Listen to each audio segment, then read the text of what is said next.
All right, Skyhawk Sports Network here, joined with head coach Johnny Cox and his daughter Kinley. Coach Cox, first, just your opening statement on today's game against Colorado Mesa.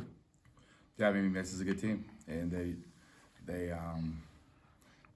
did a good job today as far as like executing their offense and defense.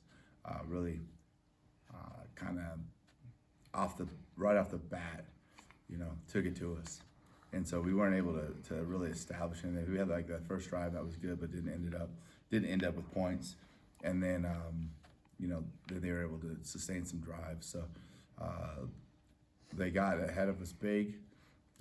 At halftime we were down quite a bit, but I felt like the second half, guys played better, played harder, more belief, and so it's another loss that we got to learn from, but I was proud of how the guys finished and the effort and energy and cheering on their teammates, as they finished the game.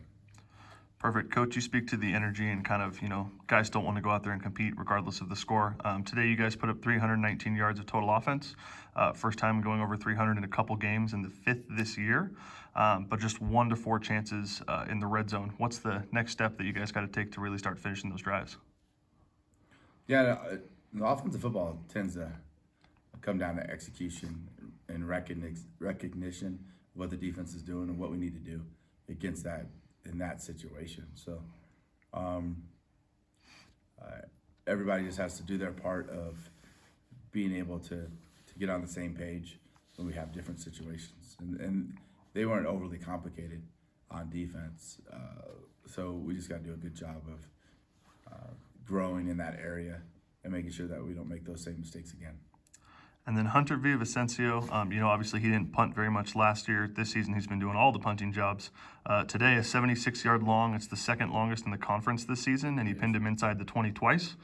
Can you speak to how he's kind of stepped up and really put your defense in a better position to be successful? Yeah, I mean, he's done a great job with his opportunities. He hasn't been perfect, but when he gets out there and, especially the punting, is definitely being able to flip the field, and changes the field position. Whenever you're having a 76-yard punt, you're going to be able to really gain momentum and he actually inspire, even though we just punted, actually inspire the defense to get on the field because, we just pinned them back there, but put themselves in a good situation. So, those momentum plays are good by him, and he'll continue. Hopefully, he continues to do that throughout the season.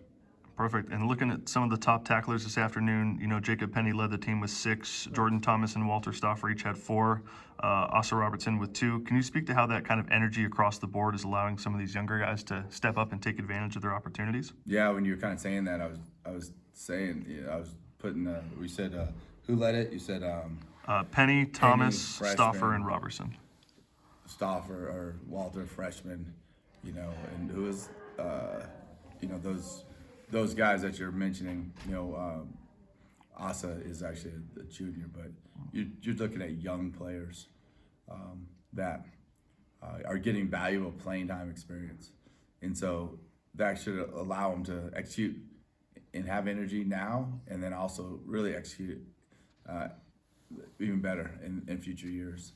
So you got to get in the weight room, you got to get stronger, but the game experience is what you're kind of building on. And that's the tough thing about the way we're doing is trying to build it from the ground up, and you're seeing a bunch of kind of freshmen kind of going through those growing pains. So even though they had those tackles, I'm sure there's some things they need to work on, and as long as they stay humble and stay working hard, they've got a great opportunity, in our future. Perfect. Thanks, Coach. Thank you, Kinley.